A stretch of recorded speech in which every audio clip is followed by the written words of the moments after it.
November 1942. The sun hangs low, a merciless brass disc baking the earth into cracked leather. Operation Torch has just ignited. American boots, fresh from stateside training grounds, crunching across Moroccan beaches under the shadow of Eisenhower's gamble. But here, in the shadow of the Atlas Mountains, the real war waits. Not in the headlines of Casablanca conferences, but in the dust-choked wadis of Tunisia, where Erwin Rommel's Afrika Korps licks its wounds and sharpens its claws. M4 Shermans, their olive-drab hulls still smelling of fresh weld and Pennsylvania steel mills. The lead tank, Easy Red 1, rumbles forward on Christie suspension that devours the sand like a predator's stride. Inside, 5 men, names like Harlan, a Kansas farm boy turned loader, Esposito, the wiry Italian-American driver with a rosary dangling from the mirror, hunch in the turret's womb. The air is thick with the tang of cordite residue and unwashed wool. Harlan wipes sweat from his brow, his gloved hand leaving a streak of grease. This beast feels solid, he thinks, like Dad's old John Deere, but with teeth. The 75mm gun swings lazily, tracking phantom threats in the haze. These are the first Shermans to taste combat. Not the lumbering M3 Lees that preceded them, with their offset turrets and exposed rivets like a bad joke on mobility. No, the M4 is sleek by comparison. 30 tons of cast armor, sloped just enough to glance a shell if the gods are kind, powered by a right radial engine that coughs to life like a reluctant dragon. Designed in a frantic 1940s sprint by the Ordnance Department, it's the everyman's tank, built not for the duelist's flourish, but for the factory floor's rhythm. Over 50,000 will roll off assembly lines by war's end, each one a testament to America's creed. Quantity has a quality all its own. But today, in the Tebessa sector, that creed feels like a prayer unanswered. German spotters, perched on sun-bleached ridges, glass the horizon through Zeiss binoculars. A Panzer III commander, Oberfeldwebel Ritter, scarred from Tobruk, his uniform faded to the color of bone, squints at the approaching dust plumes. Amerikaner, he mutters to his gunner, a boy from the Ruhr with hands steady as a surgeon's. Look at them, like schoolboys on parade. The first shots crack the silence like thunder in a bottle. An 88mm flak gun, repurposed from anti-aircraft duty into the desert's deadliest reaper, belches flame from a hidden revetment. The shell, a high-velocity 88 that punches through T-34s like tissue, strikes Easy Red 1 amidships. The impact is a hammer blow. Metal screams, rivets pop like champagne corks, and the world inside erupts in orange fury. Harlan is thrown against the ammo racks, his ears ringing with the devil's own symphony. "Bail out! Bail out!" screams Lieutenant Ellis, the commander, his voice a raw bark over the roar. Outside, Ritter's crew watches the Sherman brew up. Flames lick the engine deck, black smoke billowing like a funeral pyre. "Cardboard tanks," Ritter laughs, a dry, tobacco-scarred rasp. He lights a cigarette, the match flaring in the wind. "They call this armor, it's thinner than a whore's promise. One good hit and poof, Tommy Cooker." The nickname spreads like the fire itself, borrowed from British crews who'd already whispered it in the Western Desert. The Sherman, with its wet storage ammo bin still months away from standard, ignites spectacularly when pierced. Fuel lines rupture, hydraulic fluid feeds the blaze, and suddenly, a 30-ton behemoth is a Roman candle in the sand. Across the line, in the American command tent, a sagging GP medium smelling of mildew and instant coffee, frustration simmers. General Lloyd Fredendall, Sect Corps commander, paces like a caged hyena, his map table littered with colored pins that mock his optimism. "What the hell happened out there?" he snarls at his staff. Intelligence reports trickle in. 18 Shermans lost in the first skirmish near Fide Pass, just days into the new year. Crews straggling back, faces blackened, eyes hollow. The M4's 2-inch frontal armor, 50mm at best, bends under the 75mm KDK of a Panzer IV like foil under a boot. "We built these damn things to fight infantry, not tigers," mutters Major General Ernest Harman, watching replacements unload from LSTs at Algiers. But even in defeat, whispers of something more begin. Take Sergeant Harlan's account, scribbled later in a field hospital cot, morphine dulling the ache in his ribs. The tank had burned. God, how it burned. But the crew? They walked away. Ellis first, kicking open the commander's hatch with a boot that left a dent in the coaming. Esposito scrambling from the driver's port, his coveralls singed but skin intact. The escape hatches, pistol ports, and a turret ring wide enough for a man to tumble through weren't afterthoughts.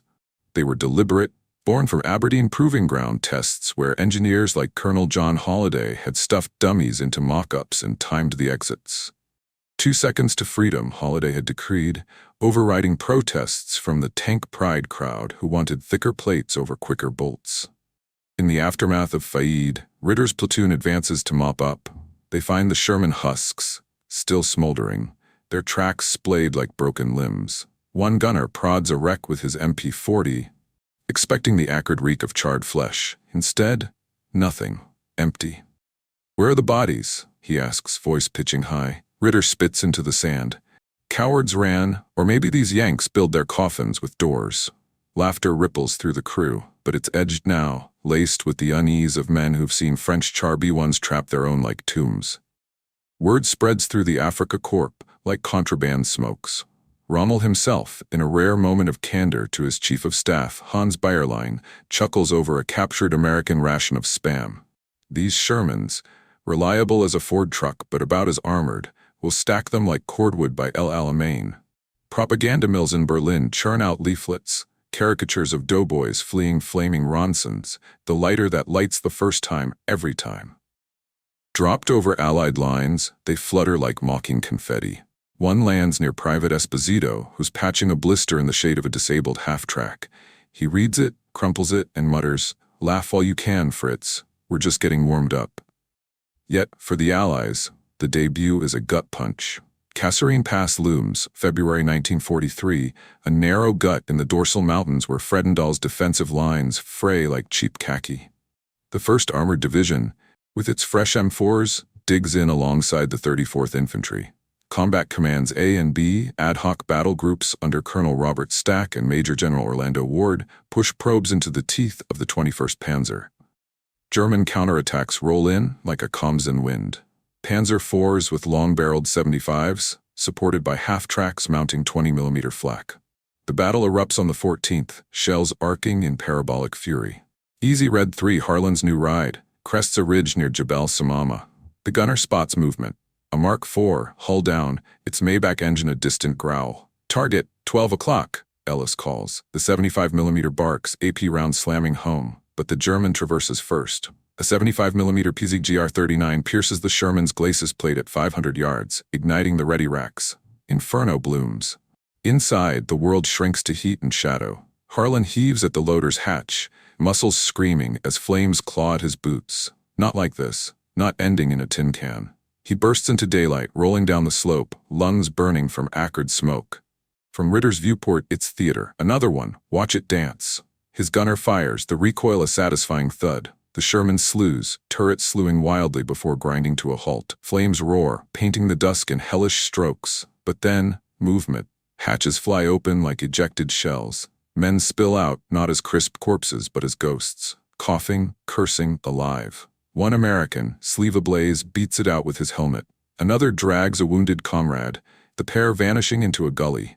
Ritter lowers his binoculars, the cigarette forgotten between his lips. Verdamped. They got out. By night's fall, Kasserine is a graveyard of steel. 40 Shermans lie twisted among the rocks. 30% of 2 Corps' armor strength. German after-action reports penned by meticulous staff officers note the kills with cold precision.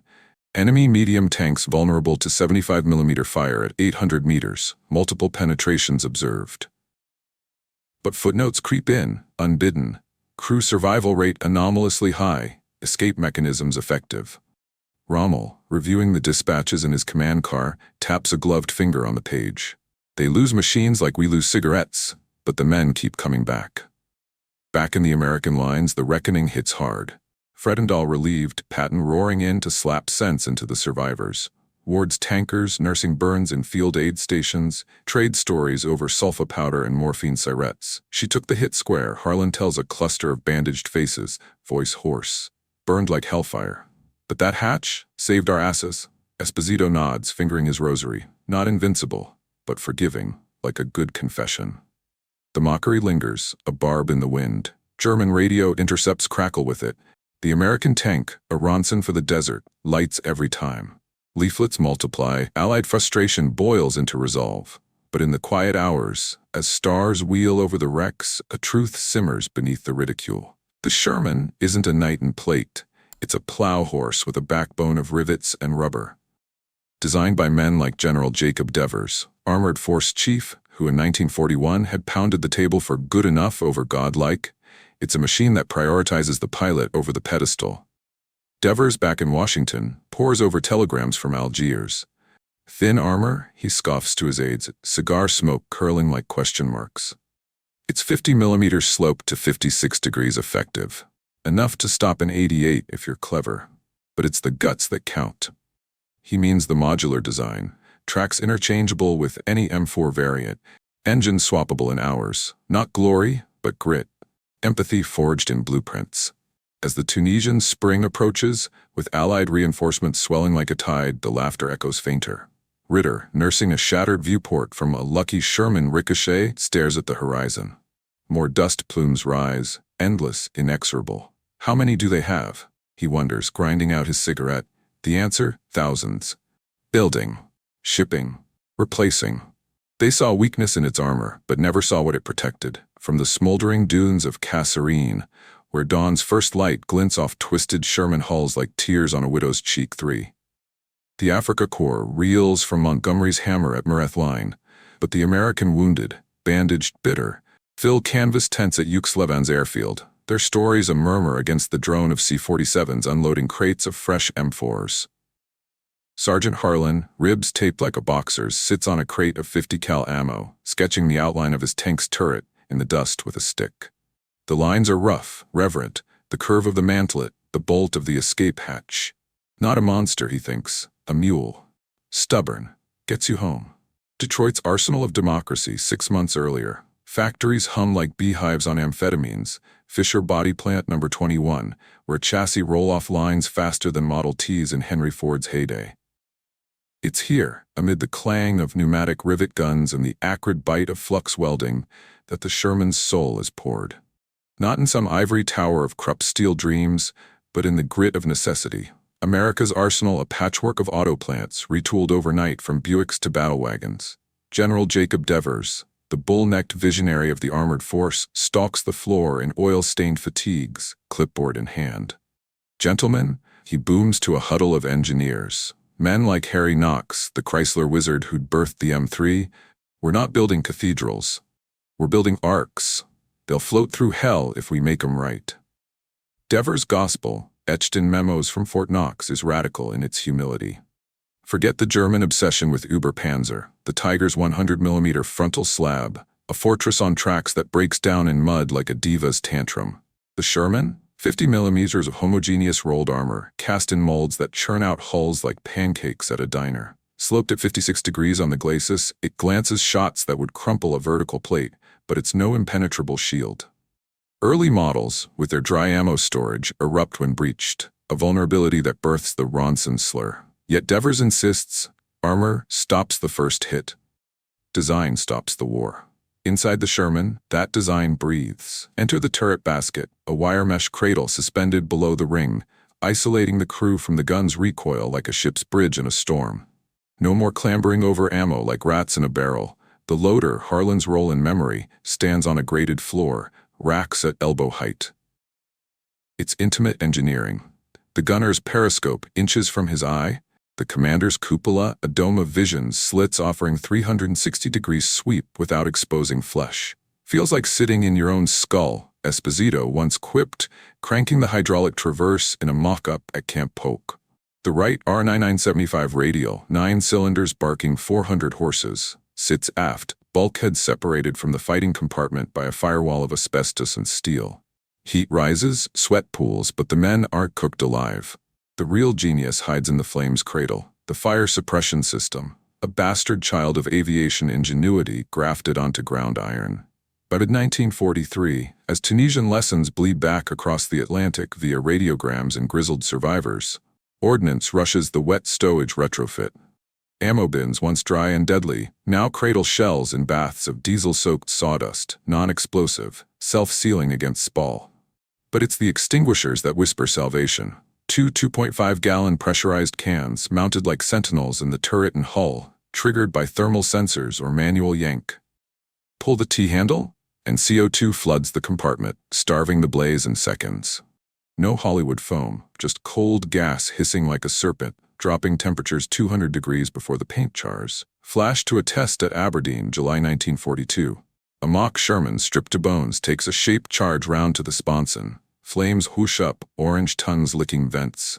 Inside, dummies and fatigues slump, then nothing.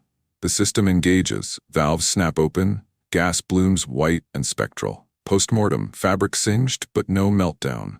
Colonel Holliday, stopwatch in pocket, nods to Devers. Crew egress in 4 seconds, even with fire. Devers grunts approval. That's not luck, that's math. Back in Tunisia, April 1943. Hill 609, the Bleeding Hill, where the 34th Infantry claws upward under Luftwaffe's shadows. Easy Red 5, Harlan's rebuilt ride, wet stowage fresh from Algiers, buttons up as 88's whistle overhead. The driver, a lanky Texan named Ronson, feels the hit first. A Panzer Grenadier's PaK-40 slug punches the track guard, sparking fuel lines. "Fire in the engine," he yells, voice cracking over the intercom. The commander, a veteran named Hayes, yanks the extinguisher pin without hesitation. Hiss. Gas floods the bilge. The blaze gutters like a candle in wind. Alarms wail, but the crew holds. Loader rack secured, gunner traversing blind. They bail anyway. Hayes kicking the cupola free, turret rings spinning on oiled bearings designed for panic. Outside, Ritter's platoon, chasing the retreat, stumbles on the aftermath. The Sherman squats, hull hold like a punctured can, but smoke wisps faint, not roiling, no pyre. Ritter circles wary, his loader covering with the coaxial MG-34. They pry the hatches, empty, the interior reeking of diesel and extinguisher residue but intact. Ammo bins sealed, no cook-off craters. "How?" Ritter's gunner whispers, prodding a singed cushion. A spent CO2 cartridge rolls underfoot, innocuous as a bully's empty threat. Ritter pockets it, a talisman of unease. These Yankees fight fire with air, witchcraft. His crew chuckles, but the laughter dies quick. In their Panzer IVs, a hit means evacuation under fire, narrow escape ports, turret jammed by pressure. One man trapped, and the tomb seals. The crew-first ethos permeates every bolt. Escape hatches aren't luxuries, they're doctrine. The driver's port hinges outward on springs that laugh at distortion, tested to pop even if the glacis warps. The loader's hatch, a square portal in the hull side, wide as a man's shoulders, favors speed over stealth. And the commander's cupola? A rotating dome with flip-up periscope, detachable in seconds for rooftop command. It's human-centered heresy, tanks as crew capsules, not ego monuments. Devers, in a 1941 memo stamped "Eyes Only," wrote it plain: the machine serves the man, not the glory of the machine. Modularity seals the pact. The Sherman's chassis, a flat-panthered beast with vertical volute springs, swaps parts like Lego in a storm. Tracks from a knocked-out Easy 8 fit a bog-standard M4. The Ford GAA V8 from a T1E1 heavy slots into the bay with minor fab. In the Tebessa depots, swarms of ordnance techs, high school grads with wrenches bigger than their egos, rebuild wrecks overnight. A turret from a turretless Hulk, an engine from a cooked one. Harlan watches it once post-Kasserine, his old Easy Red one, gutted and reborn as Red 6, rolling out before the paint dries. Like Lazarus, he mutters to Esposito, who crosses himself. But steel, not stone. This isn't born of hubris, but hunger. America's tank program, late to the feast, learns from blood. British Matildas bogged in Crete, Soviet T-34s with one-man turrets that bury aces alive. Ordnance iterates, riveted hulls to cast, direct vision ports plugged for applique armor. By El Guitar, May 1943, where the first armor finally is bloodlet on the 10th Panzer, the shifts show. Shermans flank the Germans in weighty beds, 75mm HE shredding half-tracks. A Tiger, Rommel's vaunted prototype, lumbers in, 88mm thundering. It claims 3 M4s, flames blooming bright, but 4 more circle, radios chirping coordinates. The Tiger, transmission straining under 57 tons, slews slow. A flank shot from Red 5, post-extinguisher, crew intact, punches the tracks. The beast grinds to halt, its crew bailing into the dust. Ritter, in a staff car miles back, pores over a captured Sherman manual. Yellowed pages fluttering in the breeze. Blueprints detail the extinguisher loops, the baskets sway. Modular, he translates, brow furrowing.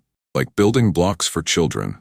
His aide, a Berlin engineer detached to the corpse, snorts. Ingenious in its way. But thin, they'll burn before they break us. Ritter folds the manual, unease gnawing like sand in the teeth. They replace faster than we kill. Across the line, Devers cables Washington from Algiers. Survivability metrics up 40%. Crew retention key to force multiplication. Factories ramp. Chrysler at 300 units a month. Pressed steel car at 500. Each a vessel of practicality. Gyro stabilizers for firing on the move, a luxury the Panther envies. Rubber block tracks that grip mud where grousers fail. Not perfect. The 5-sided turret ring warps underside hits. The 75mm lacks the Panther's punch at 1,000 yards. But in the human ledger, it's gold. Harlan, healed and reassigned, climbs into Red 6 at GAFSA.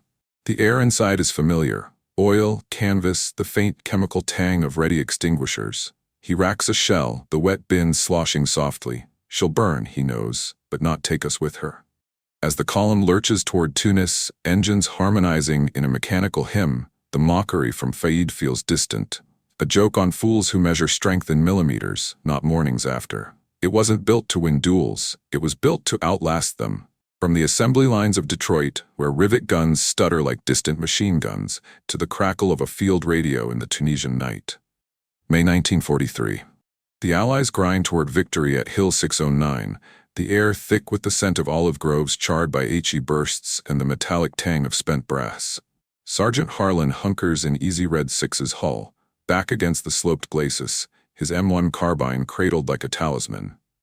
The battle's fury has ebbed to sporadic probes, German rearguards sniping from cactus thickets, but the real war now hums in the ether. He twists the dial on the BC 611 transceiver, a shoebox of bakelite and vacuum tubes bolted to the bulkhead. Static hisses then, voices. Not the guttural barked orders of Africa Corps frequencies, jammed to oblivion by British listening posts, but a chorus, clear, calm, American. Red 6, this is Blue Leader, bogeys at grid 23 to 45, bearing 090, flank 'em east. The commander's voice, Captain Ellis, patched through from a half-track CP, cuts the noise like a knife. Harlan keys the mic, leather gloves creaking, Blue Leader, Red 6 copies, traversing. A click, and the order relays to the driver. Rawls hard right, 20 degrees, gunner, load AP. The Sherman lurches, tracks chewing gravel, as if the whole platoon hears the same heartbeat. It's not magic, it's the SCR 508, the Sherman's voice box, a frequency-modulated marvel that turns 5-man crews into a neural net across miles of chaos. This is the invisible armor, forged not in foundries but in the labs of Bell Telephone, where engineers traded switchboards for tank sets in 1941.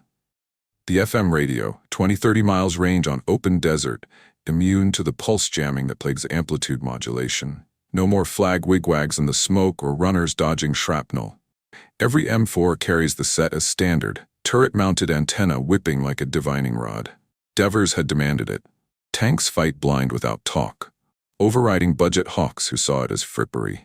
Cost? $100 per unit, peanuts against a Tiger's 500,000 Reichsmarks. But the yield, coordination that multiplies force like compound interest. Contrast the ghost and the machine across the line. Cut to Ritter's Panzer IV Os-4 F2, camouflaged in a dry riverbed near Mature, its long 75mm Cowby K-40 still warm from a parting shot.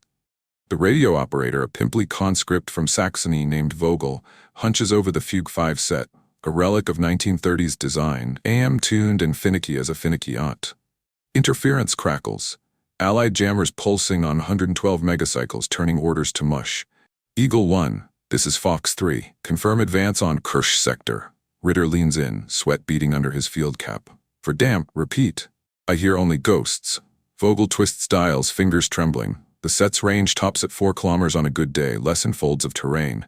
No net, just chains of command cars relaying Morse, vulnerable to a prowling P-40.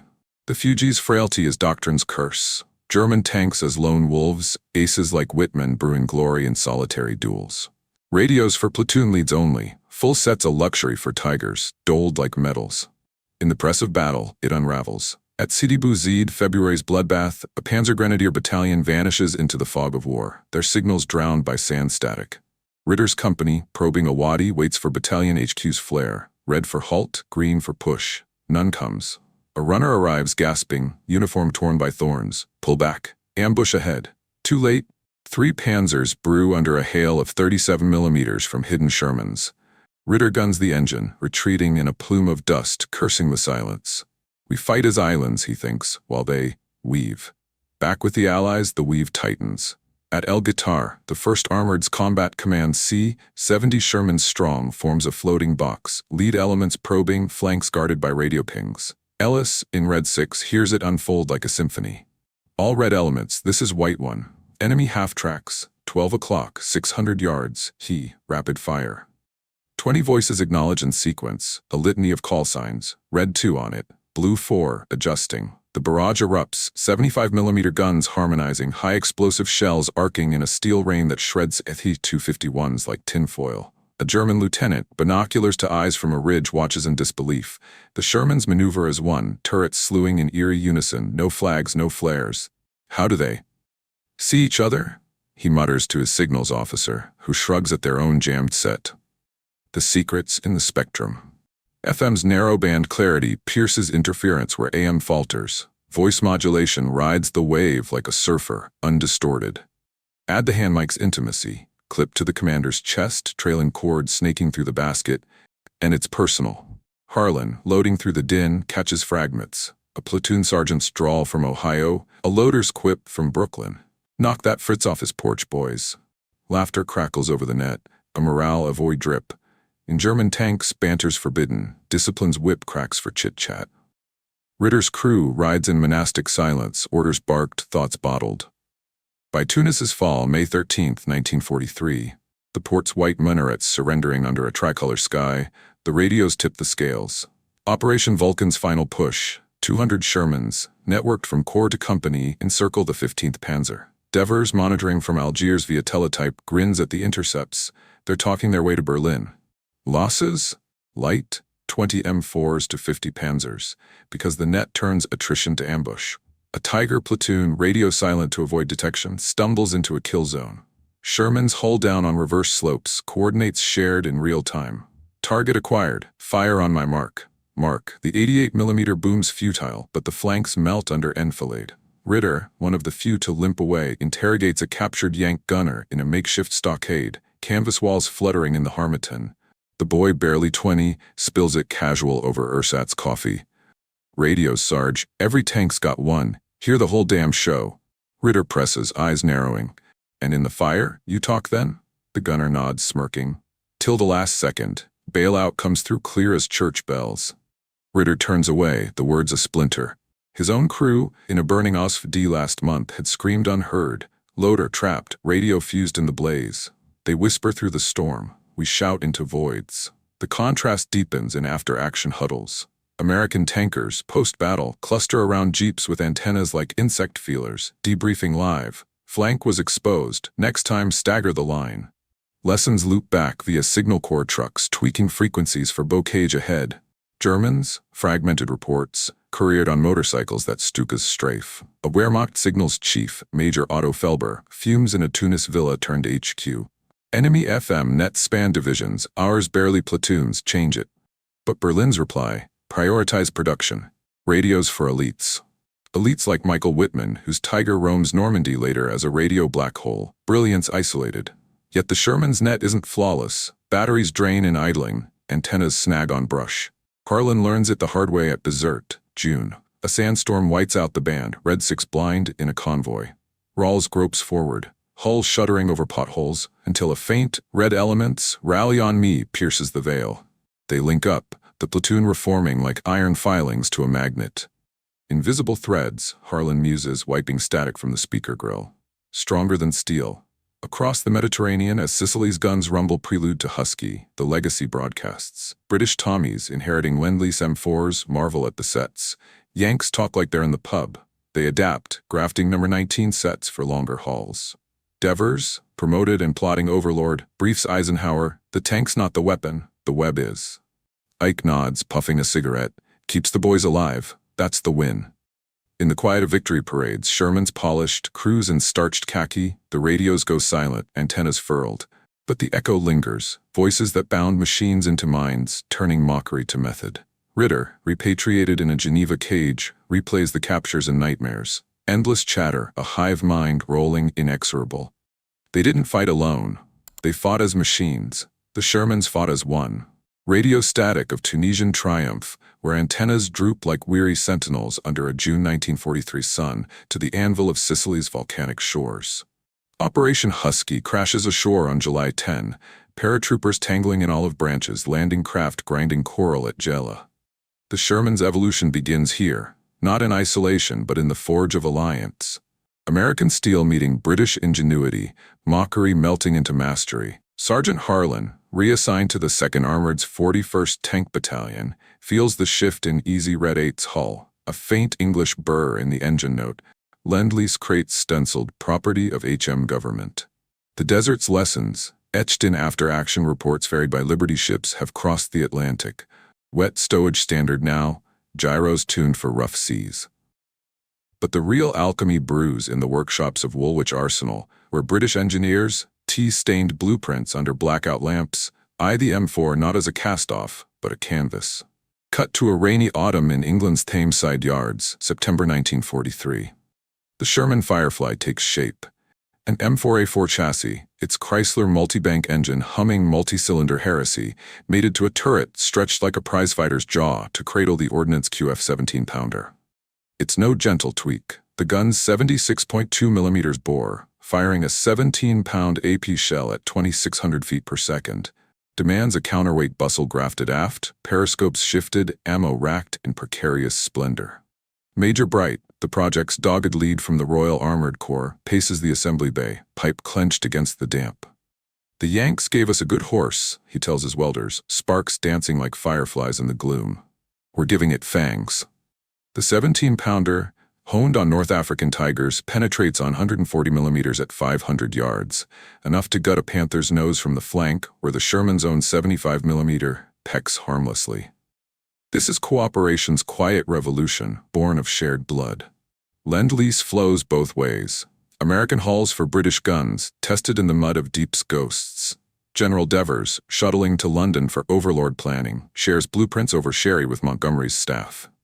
"Your Firefly devilish clever, slotted in our lines will feed the beasts." Monty, ever the fox, nods. The Sherman was a scout, now it's a sniper. By winter, 2,100 Fireflies roll out.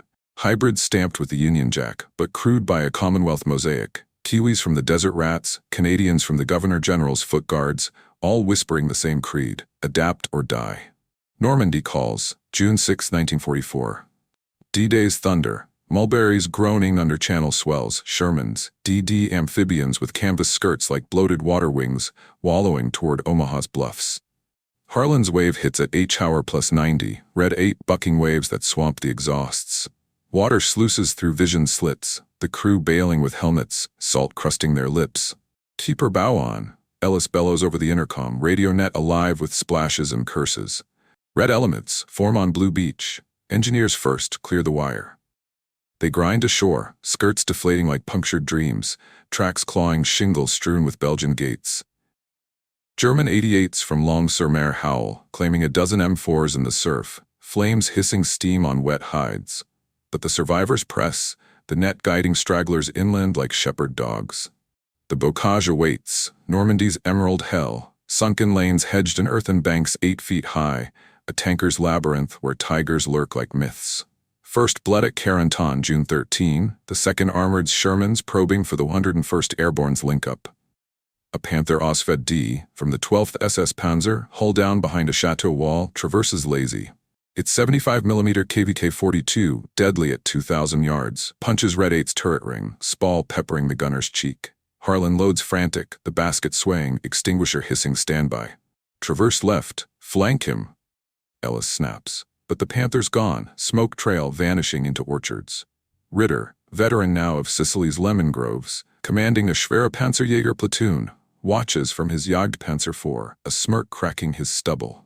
Ronson's again, they burn before they bite. His gunner nods, reloading sabot rounds. The myth endures, thin armor, they say, glancing off concrete but folding to tungsten. Yet evolution whispers back. Enter the Firefly, the 6th Airborne's a squadron, creeping lanes near Breville under moonless skies. Trooper Ellis, British cousin to Harlan's commander, coincidence of names, buttons up in Fury 1, the 17-pounders muzzle a lance in the gloom. Radio net murmurs, "Yank blues to our right, hold fire till probed." A Tiger Royal E rumbles from a farmyard, 88mm probing the mist. It spots the lead Sherman, a standard M4, and fires. Shell glances the glacis, brew up imminent. But Fury 1 slews from cover, gunner peering through the rangefinder's milky eye. Range 400p, Ellis commands. The 17-pounder cracks, recoil slamming the turret like a boxer's hook. The shell, solid shot, no cap, strikes the Tiger's turret cheek. 120mm, penetrated clean. Flames erupt, the behemoth's escape hatches jamming under pressure. German crew bails piecemeal, one dragging flames. Word ripples through the panzers like a chill. SS Obersturmführer Nispel, ace of the 5 or 3rd, interrogates a captured Tommy gunner amid the cider presses. That gun where? The man, wrists bound, spits blood and grins. Firefly, mate, your kitty's got kittens now. Nispel turns to his adjutant, face ashen. The 17-pounder? British secret, now Bocage legend. It doesn't duel frontal. The Firefly's mantlet, stretched thin, invites hits, but ambushes from hedgerows where the net calls shots. Firefly leads, all elements conform. Sherman's screen, 75mm suppressing with smoke and cokes, while the big gun bites deep. Allied cooperation cements it. At Villers-Bocage, June 13, Whitman's rampage, a lone Tiger shredding the 22nd Armored Brigade, the Firefly redeems. Sergeant Bourne's Fury 2, orphaned in the melee, stalks the orchards alone. Radio dead, but the net's echo guides distant Yanks vectoring from Hill 112. Enemy heavy, grid 4572, flank west. Bourne traverses blind, the 17-pounder probing fog. Contact Whitman's Tiger, reloading. Shot, side armor pierced, ammunition cooking off in secondary blasts that light the dawn like Guy Fawkes. Whitman escapes afoot, but the myth cracks, the invincible Tiger, felled by a Ronson with teeth. Harlan feels the tide at St. Lo, July's mud sucking at Red 8's bogies like greedy fingers. Operation Goodwood roars nearby, Monty's hammer on Seine, where 1,000 tanks clash in a steel storm. Fireflies lead the van, the 7th Armored's Desert Rats, hulls caked in Norman clay, netting with American Pershings probing south. A Panther company from the Panzer Lehr counters, interleaved wheels churning mire, 75s barking. Losses mount, Sherman's breaching banks, bellies exposed, but the web holds. Firefly 1, target confirmed, Yanks suppressing east. A 17-pounder volley rakes the lead Panther, tracks sheared, its sisters slew into kill sacks, radios jammed but eyes on the prize. Devers, in a chafe caravan near Bayou, pores over maps with his British counterparts, cigar ash dusting the overlays. Your Firefly's the scalpel, our numbers the flood. Brigadier Bright, fresh from the front, nods warily. Cooperation, General. Yanks haul the crates, we sharpen the blades. Retrofitted M4s arrive, applique armor kits from Detroit, thickening sides to 80mm equivalents. The Easy 8 with 76mm guns, aping the 17-pounder but American-born. By Falaise Pockets Maw, August 1944, the Allies' cauldron closing on the 7th Army, the hybrid swarm. 400 Fireflies among 6,000 mediums, net spanning corps. German fugitives choke the roads, panzers abandoned for lack of fuel, crews waving white rags from wrecks. Ritter, limping from a cooked Jagdpanzer near Argenton, stares at the horizon, endless cocky columns, antennas foresting the flanks. A Firefly passes, 17-pounder swiveling casual, its Tommy crew bantering over the net, snippets in English laced with Yank drawl. That's for Tunisia, Fritz. He lowers his eyes, the laughter from Faye to Ghost. They evolve. We entomb. From desert mockery to Norman mastery, the Sherman sheds skin. Modular bay accepting British guns, crews swapping tales over captured schnapps. The Firefly isn't conquest, it's communion. Proof that underestimated steel, allied with cunning, rewrites the battlefield. Harlan, patching a track near the Seine, overhears a Kiwi gunner. Your Grant was a dog, mate, but the Sherman's a thoroughbred now. We built it to last, Harlan thinks, tightening a bogey pin. They made it lethal. The tank they laughed at was rewriting the rules of survival. Falaise Charnel, August 1944, where the pocket's jaws snap shut like a trap on the 7th Army's remnants. Wrecked panzers belching black smoke into a sky striped by P-47s. The Seine glitters ahead, a silver ribbon mocking the routed. Sergeant Harlan, gaunt from the push, wipes Normandy mud from Easy Red 8's periscope with a rag that reeks of cordite and cider. The Firefly in his platoon, Fury 3, crewed by a mix of Yanks and Canucks, idles beside, its long gun drooping like a weary hound. The radio net hums low. All elements, reform on the bridge at Vernon, fuel resupply at 1800. No panic, no scramble, just the steady rhythm of an army that replaces what it loses, not with vengeance, but with volume. To the rail yards of Cherbourg, liberated but battered, where Red Ball Express trucks, deuce-and-a-halfs groaning under 10,000-pound loads, snake inland like veins pumping lifeblood. Its logistics, quiet thunder. 6,000 vehicles a day, black drivers like Sergeant Washington, navigating blackout convoys with compasses and grit, dodging Luftwaffe stragglers. Fuel, 80-octane avgas in 55-gallon drums. Ammo, pallets of 75mm AP stacked like cordwood. Parts, from bogey wheels to radio crystals, crated in Detroit's Echo. Devers, now Lieutenant General, oversees from a map room in Versailles' outskirts, his finger tracing the arteries. The Sherman doesn't win battles, he tells a cluster of staff officers, voice gravel from chain-smoked Luckies. The trucks do. Keep 'em rolling, and the line never breaks. Operation Cobra ignites on July 25th near St. Lo's rubble, a carpet-bombing prelude that turns orchards to craters, then Shermans surging through the gap like hounds from a kennel. The 3rd Armored's Task Force A, 200 M4 strong, breaches the Panzerlehr seam. Easy 8s with HVAP rounds, hulls fitted with duckbill extenders to claw the mire. Harlan's Red 8 leads a wedge, driver Rawls nursing the clutch over shell-torn fields. The radial engines growl, a constant companion. A panther, dug in behind a hedgerow, its interleaved wheels mired like a fly in amber, traverses sluggish. The 75mm barks first, Koch's MG stitching the vision ports, then main gun slamming a flank shot. Penetration, the Panther's side 40mm yields to the Easy 8's 76mm like butter to a hot knife. Flames bloom, but the German crew bails, hatches popping, men tumbling into the furrows hands high. Ritter, commanding a depleted Abteilung from a half-track, watches through field glasses as the Shermans fan out. No heroic stand, just endless hulls, antennas swaying in unison. Fall back to the Wire, they're not stopping. His radio man keys the Fug, but static answers, batteries low, frequencies jammed. The unity unravels. A stud platoon, orphaned without orders, veers into a marsh, guns silent. Across the net, Allied voices weave the noose. Red 8 to all blues, enemy heavies at grid 32-19 team. Fireflies take the lead. Fury 3 slews, 17-pounder whispering death at 800 yards. The Panther commander, visor shattered, slumps over his sights. Harlan loads fresh, the wet bins slosh a baptismal rite. Not the kill, he thinks, the continuation. We keep moving. Logistics turns the breach to breakthrough. By Cobra's end, the 8 Corps claims 100 square miles, but it's the tale that tells. Ordnance depots at Coutances, stocked via Mulberry B's remnants, disgorge 500 tons of track pins and torsion bars daily. Modular miracles, a Sherman bogged near Tessie swaps its VVSS suspension for HVSS wide tracks in 4 hours. Field techs under arc lamps swapping axles like surgeons' limbs. The Super Sherman emerges, French-built M4 A2s with 47-degree glacis, thicker hides, but it's the American flood that drowns doubt. 1,500 M4s ashore by August, replacements matching losses 3-1. Devers cables Detroit, ramp to 1,000 month. Crew survival 85 cent, that's our edge.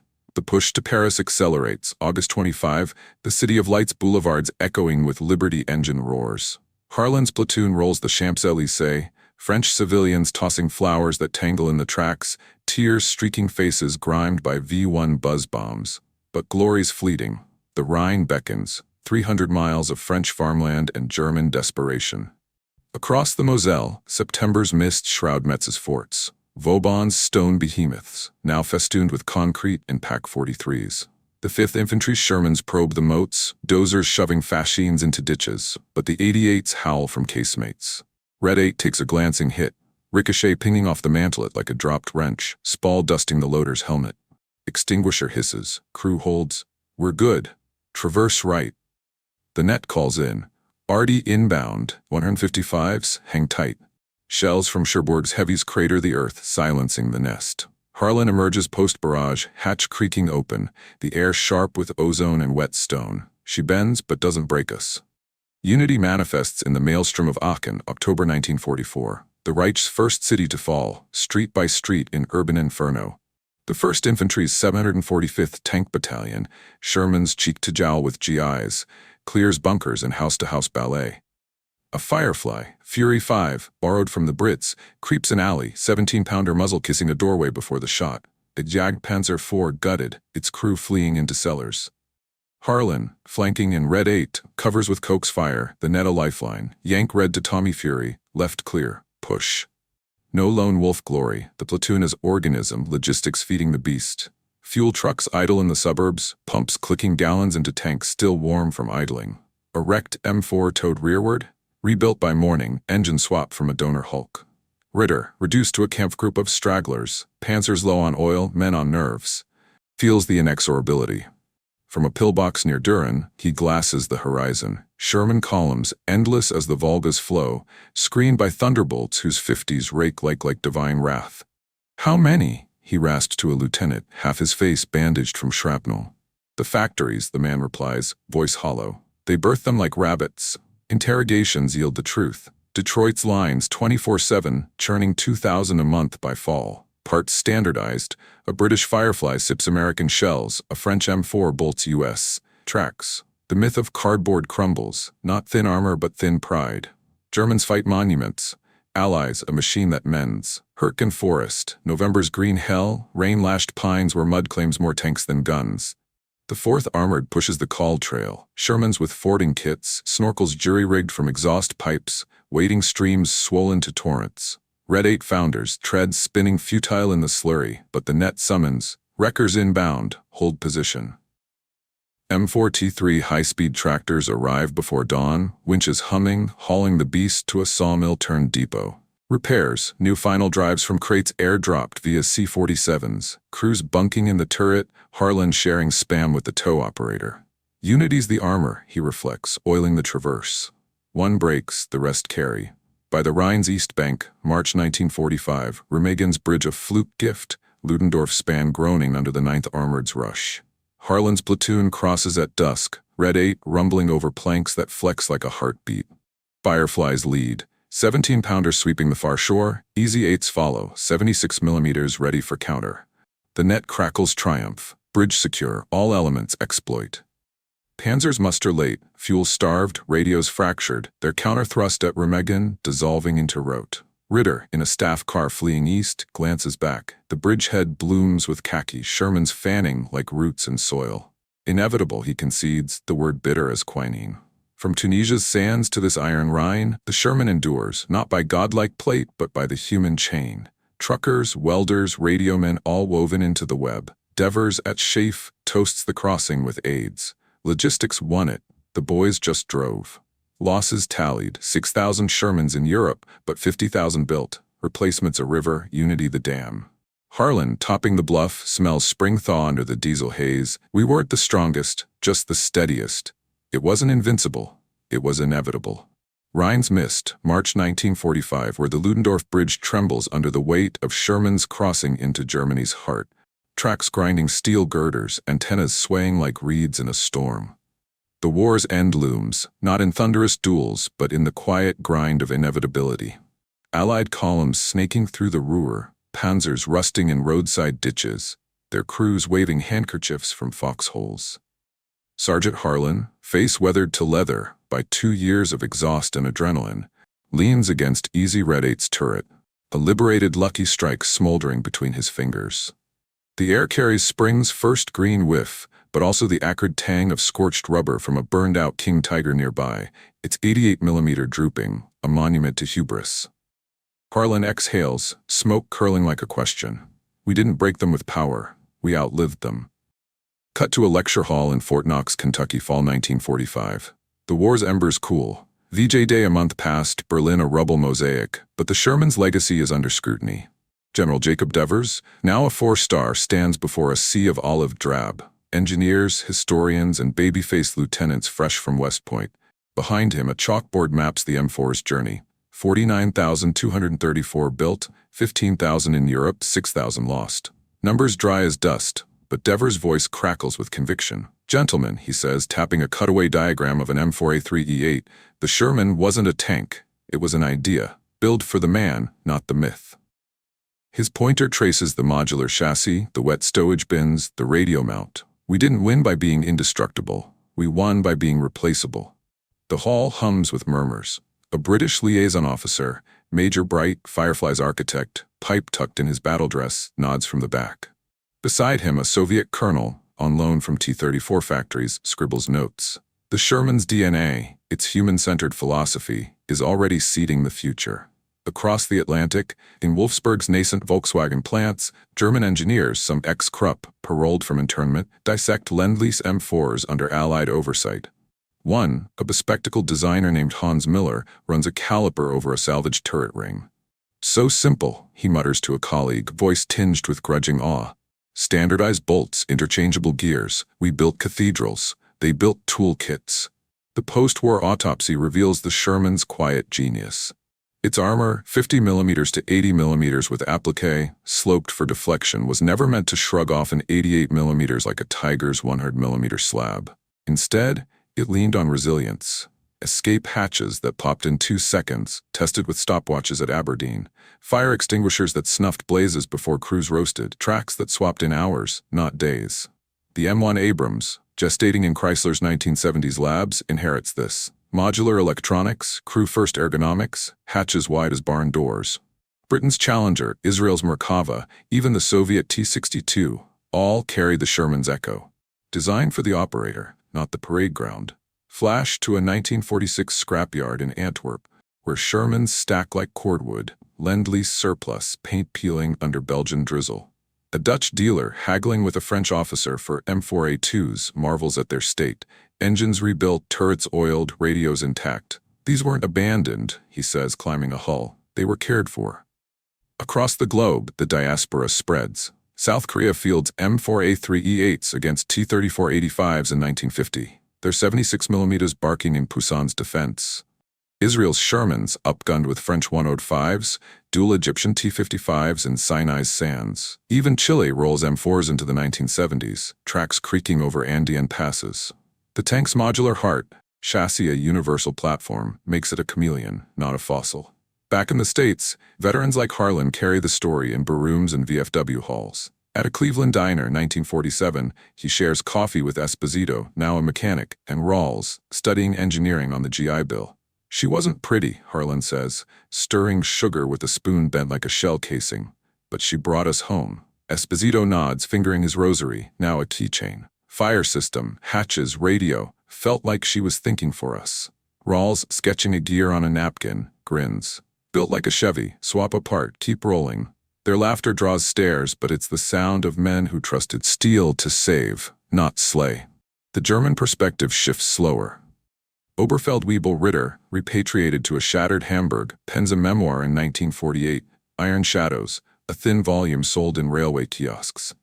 He recalls Tunisia's laughter, the Ronson taunt, but admits the sting. "We mocked their armor, thin as a shop window, but their tanks spoke to each other, mended themselves, spilled men alive from fire. Ours entombed us."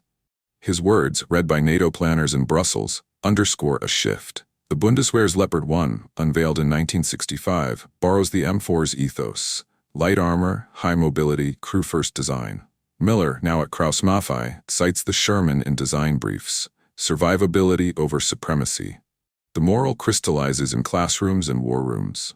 At Sandhurst, a 1950 lecture dissects Cobra's logistics. 1,000 Shermans replaced in 3 months, crews retrained in weeks, radios linking battalions like synapses. A British instructor gesturing to a Firefly cutaway sums it.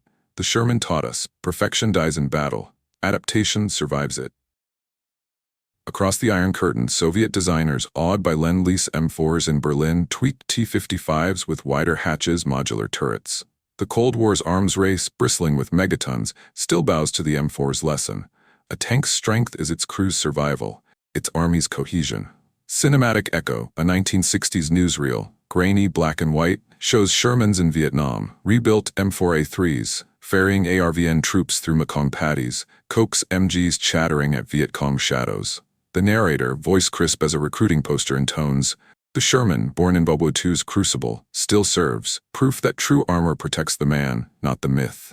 Harlan, watching on a Zenith console in his Ohio living room, nods to his wife. They got that right. Their son, a toddler, plays with a die-cast M4, its turret spinning smooth. The Legacy's final frame, Aberdeen Proving Ground, 1985.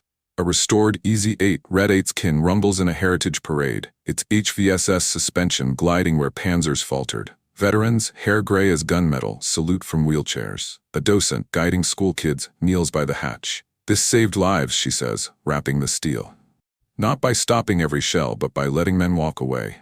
The kids, awed, trace the welds, simple, human, enduring. Across history's ledger, the numbers sing. 49,000 Shermans built. 80% of crews surviving hits that would have buried Panther men. The Firefly's 17-pounder, the Easy-8's 76mm, the net's chatter, all tools of a philosophy. Empathy forged in steel, victory in survival. Devers, retired in 1949, writes in his unpublished diaries, "We didn't build the best tank, we built the one that mattered." Ritter, dead by 55, left one last note in his memoir's margin. "They mocked our Tigers' weight. We mocked their armor's thinness. They understood war's truth. Life outlasts pride." Harlan in his final years visits a VFW post in 1980, the Easy-8's silhouette on a plaque above the bar. A young soldier, bound for Fort Hood's Abrams, asks, "Was it tough riding those tin cans?" Harlan smiles, eyes distant as Kasserine's dunes. "Tough? Sure, but she was forgiving. Hatches opened, fires died, voices carried us through." He taps his chest where the radio's echo lingers. That's the armor that won. The Sherman's victory wasn't in kills, but in continuity, a machine that bent, adapted, endured. Its soul lives in every modern tank, the Abrams blowout panels, the Leopard's modular hulls, the Merkava's crew-first heart. They mocked the armor, but never understood the mind inside. If you believe true strength is built, not boasted, subscribe for more untold World War II stories.